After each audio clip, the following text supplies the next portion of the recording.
Realme நெறைய phones launch பண்றாங்க. So 30K to 35Kல பெஸ்ட் Realme ஃபோன்ஸ்லாம் என்னன்னு பார்க்கலாம். First best performance and display quality சூப்பரா தாறுமாறா curved display, LTPO panel, 120 watts fast charging இந்த மாதிரி ஒரு ஸ்மார்ட் ஃபோன் வேணும்னா அது Realme GT6 தான்.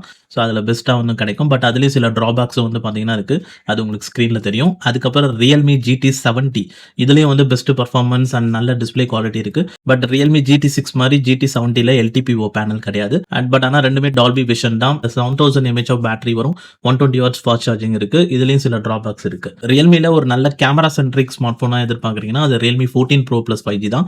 ஏன்னா இதுல தான் triple cameras with periscope telephoto sensor இருக்கு. போர்ட்ரைட்ஸ்லாம் எடுக்கும்போது ரொம்ப நல்லா ஒர்க் அவுட் ஆகும். பட் ஆனா இதுல 4Kல 30 எஃப்பிஎஸ்ல தான் வீடியோ எடுக்க முடியும். And Qualcomm Snapdragon 7s Gen 3 தான் குடுத்திருக்காங்க. GT70, GT6 கம்பேர் பண்ணும்போது ப்ராசஸர்ல வந்து டவுன் கிரேட் ஆயிருக்கு. ஸோ இந்த மாதிரி சில டிராபேக்ஸ் இருக்கு. அண்ட் Realme 15 Pro 5G இது வந்து எனக்கு ஒரு ஸ்லிம்மா ஒரு நல்ல ஒரு ஸ்டைலிஷான லுக் வேணும் அப்டின்னா மட்டும் இத கன்சிடர் பண்ணிக்கலாம் நீங்க.